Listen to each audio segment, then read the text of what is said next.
please subscribe and don't forget to press the bell icon to get notified whenever we upload a new video.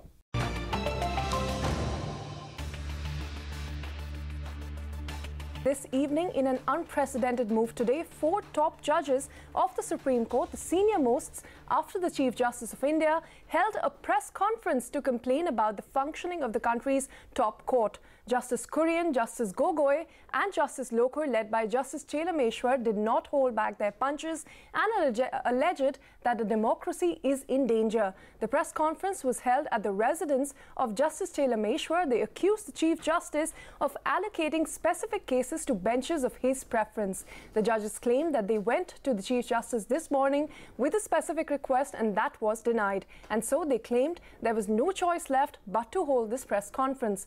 They also released a letter written earlier to the Chief Justice on the allocation of cases to specific benches. The letter reads, and I quote, "There have been instances where cases having far-reaching consequences for the nation had been assigned by the CJI selectively to the benches of their preference without any rationale basis for such assignment.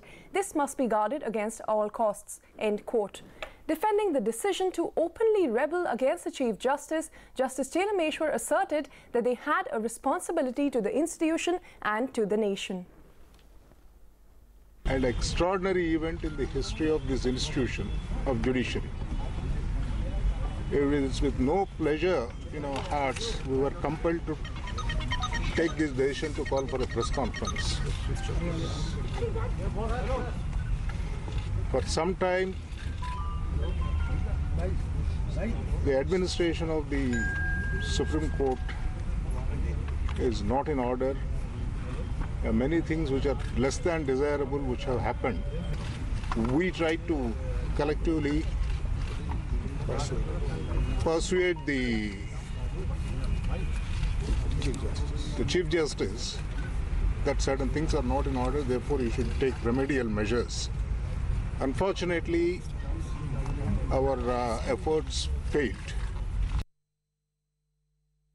It's a discharge of a debt to the nation that has brought us here, and we think that we have discharged a debt to the nation by telling you what is what. More is there in the letter. Beyond this, I don't think there is any other issue we need to address. It is an issue of assignment of a case, which is an issue raised in that letter.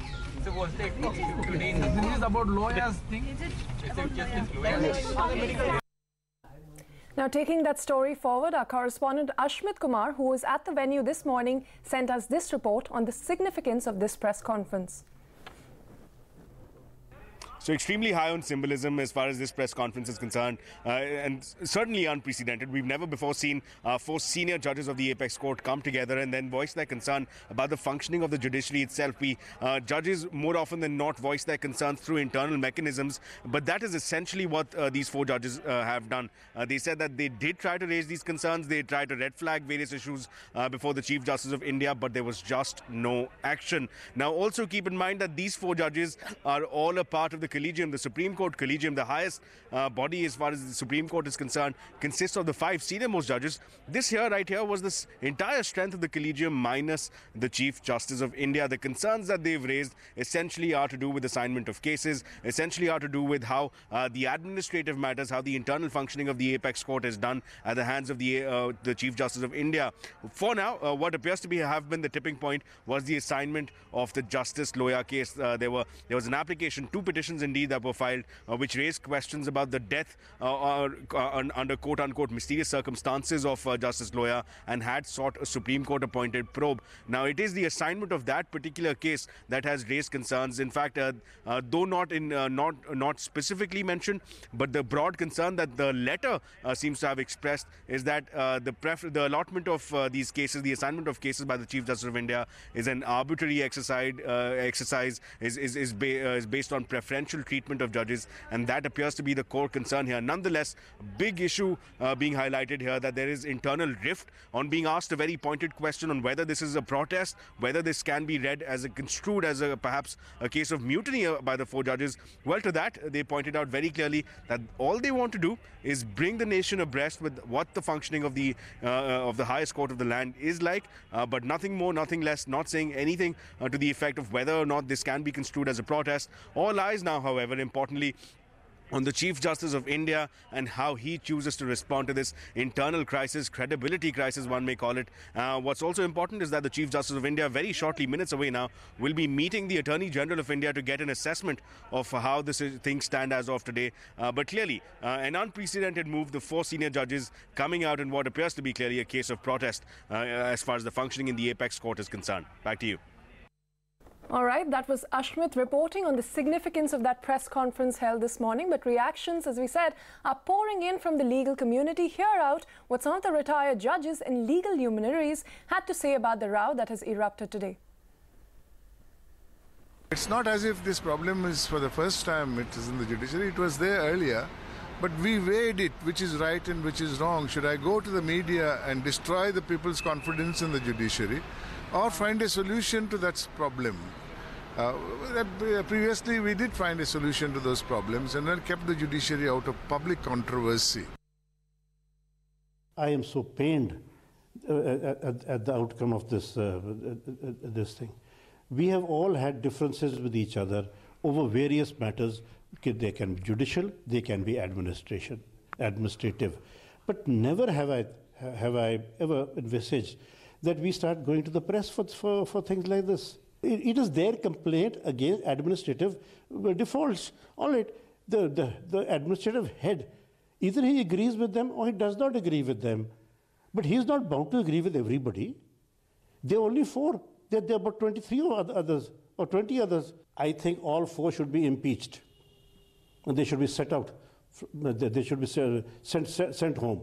They've got no place now to give judicial decisions when you start this trade union system over there. This press conference has left me totally dissatisfied. I completely agree with the approach of the 4 judges, namely that they are concerned about the welfare and well-being of the institution. So are we.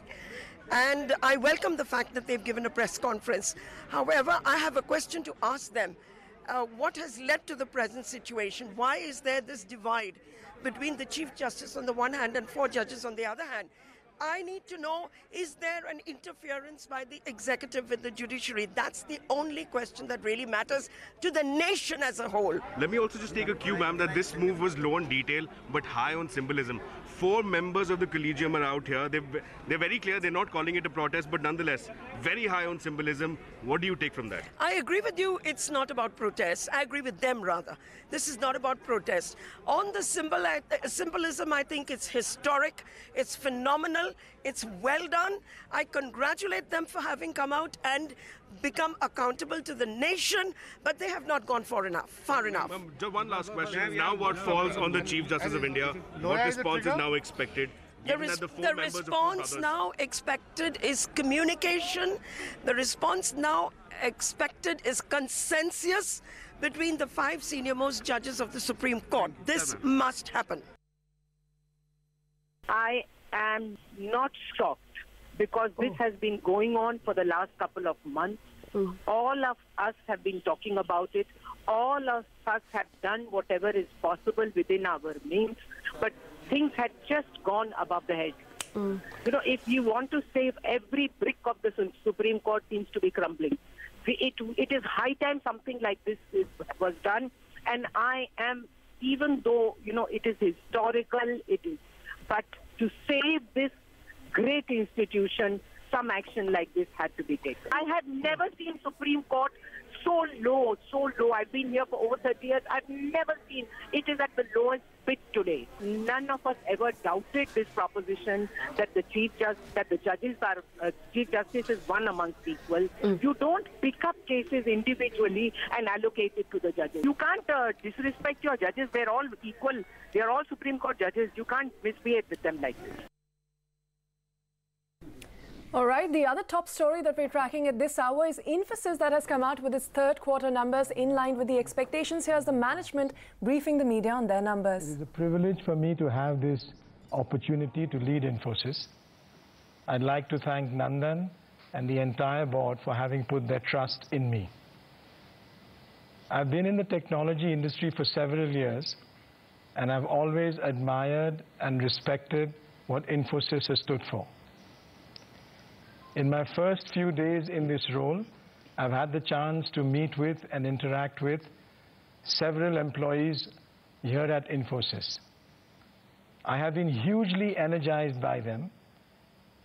There's a huge sense of pride, of responsibility, and really a commitment to all the values of Infosys that each employee carries with them.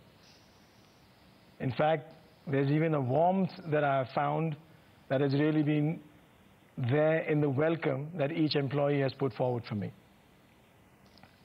The passion of each employee is what reflects in all the work that we do for our clients. And with respect to clients, as I've reached out to them, they've come back to me with a demonstration and endorsement of how Infosys has built a partnership with them over all these years. The messages I've got back from clients show a real delight for working with Infosys and for all the work that we do for them. As we look at the market, there are exciting new opportunities that exist today in the IT services market and with our clients. Each of our clients are facing a digital disruption that their sector is involved in, that their business is involved in, and many of their competitors are driving. That creates a tremendous opportunity for us to partake in all of that digital disruption for the benefit of our clients. At Infosys, we have a strong foundation for our business. We have the trust of 1,100 clients, 200,000 passionate employees. We work across a broad range of sectors and service lines. We have a business that's growing and with high operating margins. We generate exceptional cash flow, and we have a strong balance sheet.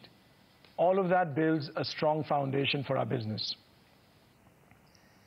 Building on the strategy refresh that Nandan initiated, I have structured a review that looks into 4 dimensions. These are the new market opportunities, our client relationships, the people dimension, and our service offering portfolio that's constantly being rejuvenated. These are the 4 critical elements of our business as we look forward.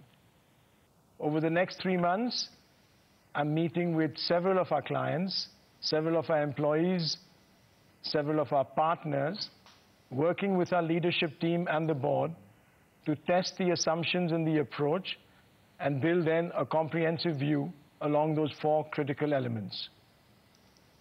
In April, I plan to conclude this exercise and lay out the strategic priorities for us going forward. With a strong set of building blocks and renewed energy and attention to the digital changes in the marketplace, we have an opportunity to build a stronger Infosys in the years to come. I look forward to working with the entire team here at Infosys, all of our clients and our partners, to partake in that journey and be part of the success going forward. Thank you. And now I'll ask Praveen and then Ranga to comment on the Q3 results. Thank you, Salil. Happy New Year. We had a very good quarter across multiple dimensions. Our revenues grew 1% sequentially on reported basis and 0.8% on constant currency. Margins remained stable at 24.3%. Revenues from new software and services increased to 11.6% as compared to 11% in the previous quarter. It's a 6.8% sequential quarter-on-quarter growth. Our revenues from digital services crossed 25%, share of revenues from digital services. Our utilization continues to be at an all-time high. Our client metrics are looking very solid. We added about 79 new clients this quarter. We have seen improvement in client numbers across multiple buckets. We had 8 large deal wins, $779 million TCV. So pipeline is very healthy. Our attrition has come down to from very high levels to about 15.8% this quarter. So net-net, a very good performance across all dimensions, considering what is typically a very soft quarter. Thanks, Salil and Praveen. Very happy New Year to all of you. This quarter's performance of the company was resilient on multiple dimensions, whether it is revenue, profitability, cash generation, new services growth, attrition, and multiple dimensions. Coming to the operating margins, they improved sequentially from 24.2 to 24.3%. This was on the back of a broad-based improvement in several operational efficiency parameters, like utilization. We touched 84.9%, which is an all-time high. The on-site mix improved to 29%, which is an 11-quarter low. Then we had a reduction in the subcontractor expenses, and so on. Our cash generation was record. If you look at the first 9 months of this year, while the revenues grew 6.5%, the free cash flow grew 23%. Again, this quarter had certain significant developments. As you know, we entered into an advanced pricing agreement with the United States Revenue Service. Apart from resulting in the reversal of provisions of $225 million, it also enhances the predictability of our future tax liabilities. Next, and last but not the least, we concluded one of the largest share buyback programs in the country with 13,000 crores of share buyback. And as you know, this is in line with the commitment made by the company in its capital allocation policy that was announced in April 2017. The other important point that I would like to highlight is this quarter, for the first time, our per capita revenue crossed $53,000 per person, which is as a result of productivity improvements. If you look at the first 9 months of the year, while the headcount increased by 1%, the revenues grew by 6.5%. So with that, we will open the floor for questions. Hi, good evening. Chandra Shrikant from ET Now. Salil, first of all, welcome, and look forward to meeting you and interacting with you going forward. Just want to start by, asking you about the overall commentary. I know it's just been a few days since you joined Infosys. You also mentioned in your opening remarks that you will continue a review and, lay out a new strategy by April. But based on everything that you see, from a global perspective, from an environment demand perspective, what are the immediate challenges that you see for the company, and what brief have you been given by Nandan Nilekani, even though you cannot give us something on strategy immediately? And challenges with respect to senior management attrition. We've seen a president leaving this quarter. So what will you do to ensure that senior management attrition is contained, because that was an issue we saw in the last couple of years. Ranga, a couple of questions for you on pricing. We've seen yet another quarter where pricing's improved. So has the environment around pricing stabilized? And is there more scope to really take up utilization, because again at 84%, is there, more headroom to improve utilization? Praveen, just an overview of where you see sectors as well as geographies, because a lot of people are saying that, digital has reached a maturity cycle. So perhaps Indian companies stand to gain in the next couple of years. It won't just be Accenture. Thanks so much. Let me start off. Thank you, Chandra, for the welcome. In terms of what the immediate priorities are, as I laid out, my first priority is really to connect with our people and connect with our clients and build together with them what we think is a roadmap for the future ahead. And that's what we want to lay out in this April timeframe. In terms of what Nandan has asked me to do, he's told me to get on with it and get the job done. So it's quite simple. You know him. He's very straightforward. In terms of the president leaving, let me ask Praveen to comment on it. It was for his personal reasons that Rajesh has decided to leave. I think this is something which is not new. Rajesh had indicated his desire a few months back, and it so happened from a timing perspective, he was able to find something which was suiting his preferences at this time. So I don't think we should read anything more than the fact that he had some personal reasons and he had to leave.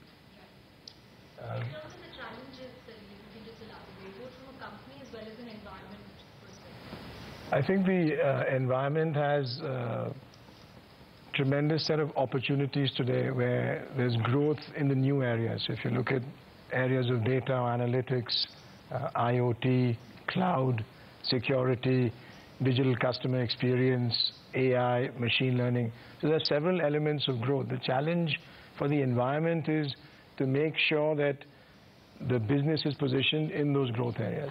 From an Infosys perspective, again, I need to spend time with our clients and our employees and then start to build our roadmap and come back with what that set of strategic priorities are. Yeah. Coming to pricing that you asked, Chandra, quarter to quarter there'll be volatility, but a better indicator is really how has the pricing moved over the 9-month period as compared to the 9 months of previous year. If you look at that, in reported currency terms, the price realization has improved by 0.8%. In constant currency, it is flat. But the important point to note is, in the last 2 years, FY16 and 17, there was a pricing decline in constant currency terms of 1.5%, 1 to 1.5%. But this year, first 9 months, it has been flat, which is a good indicator in terms of stability. Yeah. Yes. On the utilization, you're right. We have touched 84.9%, and of course, that is a very high level. And if you look at the beginning of the year, we gave the operating margin guidance of 23 to 25, and we had said that the rupee and our investments in US talent model is the reason 23 to 25. If you look at the first 9 months, we are at 24.2, pretty much at the midpoint. So I think while the utilization lever has helped us, but from now on the headway is quite short there. And of course, Ravi's delivery team has done a fantastic job breaking the peaks every quarter. So we have to look at the other levers. For example, on-site mix is one, which we have talked earlier. It used to be at 30.1%, and then last quarter it came down. This quarter again it has come down to 29%. That is something that we are focusing on. Most importantly, if you look at the first 9 months of this year, the on-site employee cost as a percentage of revenue has also come down, which is primarily an account of managing our fixed price project profitability, role mix, and many other factors. But you're right. I think the headway, rather the runway that we have for utilization is quite limited. Yeah. Coming to the sectors, this quarter, in quarter 3, the performance in financial services has been muted. Primarily 3 reasons. One is we had higher than expected furloughs. We had some budget cuts in a couple of our large clients.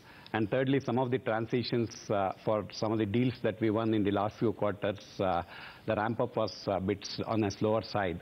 But we remain very confident about this sector, and we believe that the calendar year 18 will be much better than calendar year 17 for the financial services. Our positioning in this is very strong. I talked about the 8 large deals, and out of which nearly 5 deals have from financial services. So we remain very optimistic about this sector. Insurance we have had a very strong performance in insurance on a constant currency basis. Sequentially, it grew about close to 8%. Retail has done well after several quarters, 3.2% growth on a constant currency basis, retail and CPG. While sectorally we see challenges in retail and CPG, but we do expect that there are a lot of opportunities, particularly in the transformation areas, and given our differentiation and client base, we believe that we have a good opportunity to grow in retail and CPG going forward. Manufacturing has been a bit muted this quarter again because they typically have a much larger impact from a furlough perspective. We expect some of the growth to come back in the coming quarters. Consistent with what we have seen in the last few quarters, growth in ECS has been pretty solid, both on energy and utilities. Even this quarter, we have seen more than 5% constant currency growth. We continue to see good traction there. While we have had good growth on the telecom side, we expect to be little going forward. growth in energy has started picking up given the stability in oil prices and so on. So net-net, I think it has been a fairly broad-based growth, and we do expect some of the spending to come back in the coming year. And from a geography perspective, North America was marginally lower than the company from a growth perspective, 0.7% on a constant currency growth, but primarily impacted by higher furlough. Europe continues to be very strong. We have had close to 5% constant currency growth in Europe. And across the sectors, we see a lot more opportunities and pipeline in Europe as compared to North America. So overall, I think it's been, I mean, this quarter has, we have had a fair amount of consistent performance across sectors, and we do expect in the coming quarters some of the spend to come back. Good evening, gentlemen. Happy New Year. I'm Sajid Mangat from Bloomberg Quint. Salil, you spoke about your review and 4 pillars of review which you're looking at: new markets, client operations, people, centric and service portfolio. Can you elaborate a bit on all these 4? What exactly will you be looking at when you review all these 4 pillars? And from the operations point of view, if you look at your earnings this quarter, you had a $225 million tax reversal which came in. Aside of that, you had a $31 million of other income, which was interest on the taxes which came in. So if you look at the earnings, excluding these 2, the earnings or profitability was much lower than street expectation there. So if you can comment on that part of it. From a revenue point of view, how do you see revenues going into Q4? Are you confident enough that you will be able to meet the guidance of 5.5 to 6.5 in terms of constant currency? Banking and retail vertical, you said there is some, there is some slow growth coming in there. What I saw in your numbers was that Europe grew very good, but North America was a little muted. How much of banking was the reason there? And if that was a thing, how is banking as a character segment for Europe and US working? Because both are working on opposite directions, it seems, from the numbers which has come in. And finally, APA. I just wanted to check with you, there is some more money which will be coming into you as part of the reversal. Over how many quarters will it come in? Thank you. Thanks. The question on the 4 pillars, I think there was a strategic refresh that was initiated by Nandan. So my intention is to really dig into it myself and confirm it. These pillars are traditional pillars around which our business is built. The market opportunity to understand where the market is, client relationships to build upon how our client activity is, and how to leverage that to produce more work in the new areas for our clients. The people dimension is the most critical. Be very clear on how our employee interactions are, how their skilling is, and how our leadership development is.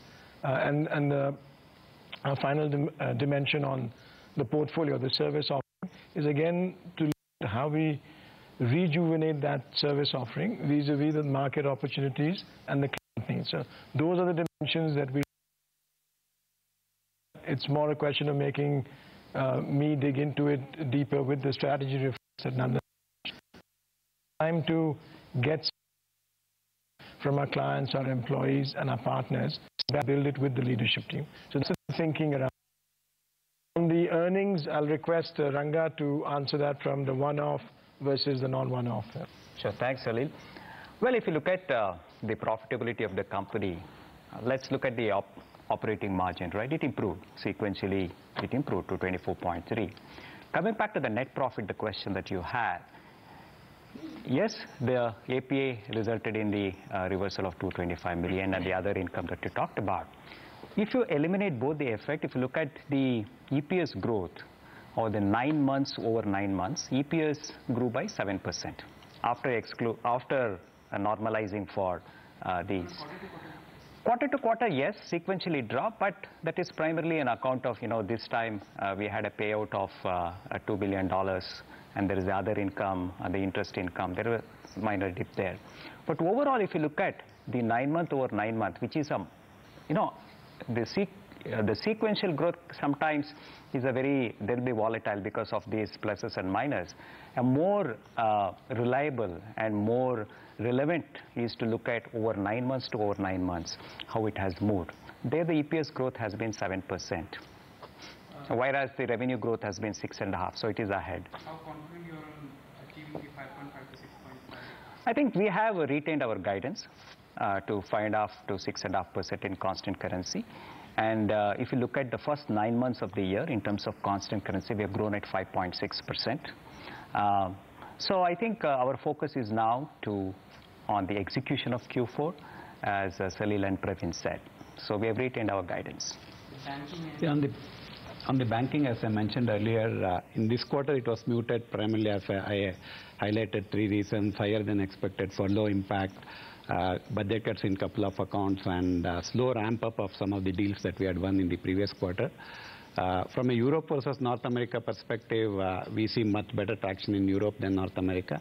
But our expectation is we will see, at least in this sector, we will see that spend coming back in the coming quarter and coming year.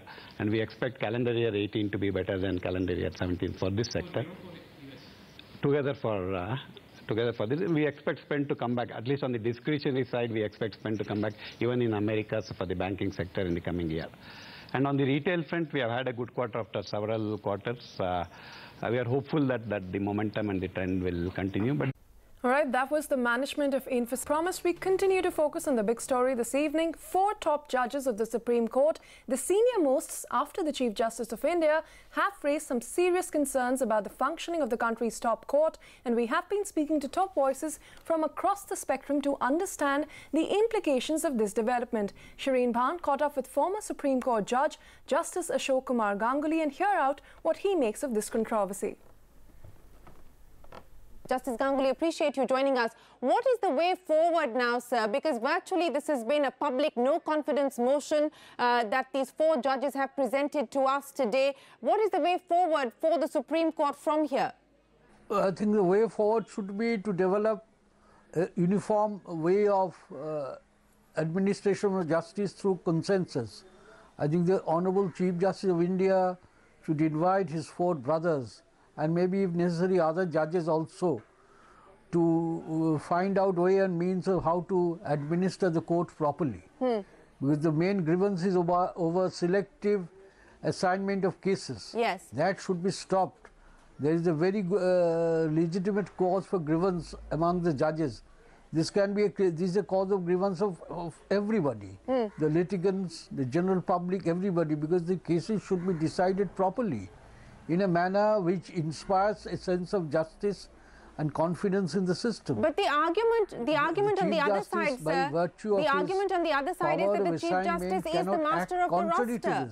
But the argument on the other side is that the Chief Justice is the master of the roster, sir. Yes, but you say, you're right, master of the roster is all right, but the master should act in a manner, as I have told you, which promotes a sense of justice and a sense of confidence in the administration of justice. The master of the roster cannot behave in an arbitrary fashion. Nobody, it's a constitutional functioning. It is nobody's personal functioning. It is not somebody's matters of choice and likes and dislikes.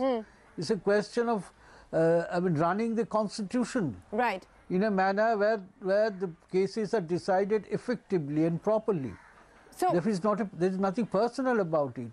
Chief Justice is the first among equals. Yes. He has this power, no doubt, but his power must be exercised in a very transparent manner in such a way that it promotes justice. Sure, but let me ask you, sir, in the context of what we've heard from the 4 judges saying that this is not the first time that they have tried to raise the issue and raise this grievance with the Chief Justice. They've spoken with him in the past as well, but there hasn't been much forward movement. In fact, they tried to address this issue this morning as well before going public to the media. So what gives you confidence that we will in fact see a resolution within the confines of the judiciary if so far conversations haven't led to any breakthrough?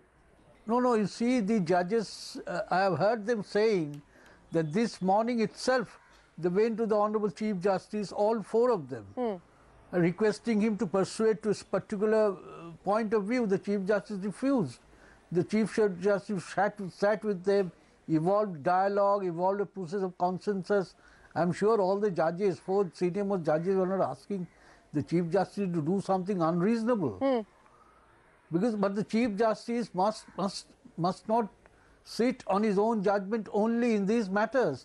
He has to consult and give the benefit of his views with other judges, and must share his on the basis of a consensus and dialogue. Okay. Otherwise, these things could have been avoided. Okay. See, now how will normal people have confidence in the administration of justice? Yes. Tell me. If the senior most judges feel they are not confident, then how does it not percolate down to the masses? Is it not a very serious threat to our democracy? Sure. Survival of democracy, but democracy cannot survive unless the courts function properly. Yes. The Supreme Therefore, Court... this is a very serious issue. It is a very serious issue, It is not anybody's personal issue. No, it is a very serious issue. The Supreme Court is the moral keeper of the country as well as the keeper of the Constitution and human rights, sir. But my question to you is, given the fact that there is clearly today an existential crisis, an existential dilemma facing the Supreme Court in light of the current developments, my question to you is, where do we go from here? And also the question that the larger public will have, given what we've seen transpire today, is there a threat of judicial paralysis? No, what I'm telling you is, no problem is beyond a solution, especially a problem of this kind. The Constitution is there, the judges are there, the courts are there, the institutions are all there. Only some, as they say, the creases have to be ironed out. Some differences among the judges on how to, they should form a committee about assignment of benches, as they have formed a committee about selection of judges. It should not be left to the sole discretion of the Chief Justice. That process should be evolved on the basis of a consensus and a discussion. Okay. As I have told you, this is not an individual issue. Right. This is a matter which concerns vitally affects the functioning of the democratic institution. You're absolutely right, but since we're talking about... These issues can be resolved. Yes, since we're talking... cannot be resolved. Since we're talking about resolutions, sir, and so far we haven't officially heard from the government, but we do know that a slew of meetings have taken place, even at the level of the Prime Minister, to try and understand and take stock of the situation. But given where we are today, do you believe that a resolution should be found within the confines of the judiciary, or how do you see the government? What is the role of the government that you see in being able to try and address it? Or is that in fact the problem, part of the problem? The government should address the issue very carefully. It is certainly an issue inside the judiciary itself, but that does not mean that the government can remain totally aloof from the whole thing. The government, I think, how the government would address the issue is for the government to decide, but I would expect the government to look at it with the amount of seriousness it deserves. Government cannot just say it's an internal issue of the judiciary, it doesn't concern us, we are not concerned. No. Government should be concerned, should take a very serious view of it, and should open a dialogue with the Honourable the Chief Justice and other judges, and this must sit together and to decide how these issues can be resolved. Wouldn't you admit, sir, that it will be a very fine balancing act for the government, because if they were to intervene directly, there would be questions on whether there was government and executive interference, but you say that there is a need for the government to get involved. No. Why should the government? I don't want the government for any undue interference. But the government must look at this issue, consider the issue with the seriousness it deserves. They must evolve a conscience. They must start a dialogue with the judiciary as to how these issues can be got over. These problems can be got over. As I've told you, the Supreme Court is too precious an institution, too important an institution in the functioning of the whole country. It can't be ignored. These problems can't be ignored. That's how I look at it. Do you believe, sir, that this has caused irreparable damage to the credibility, to the institution itself? No, well, nothing to do with credibility. The judges are all, we have respect for the judges, we have all respect and full confidence in the judges. But these problems can be got over. It's not such problems which are unsurmountable. This can be got over. This can be, with proper approach, with proper dialogue, it can be resolved and should be resolved. It can be and it should be resolved. The judicial administration in this country cannot come to a grinding halt. Yes. And that is the fear. That's absolutely the fear that this should not lead to any kind of paralysis. Would that be a fear that you believe is legitimate at this point in time, given where we are? I don't know. I mean, I can't get your question. What is your question? The fact that we might in fact see paralysis in the judiciary on account of what has transpired today. No, nothing has transpired. I mean, what has transpired is something which is about the administration of justice in the Supreme Court itself.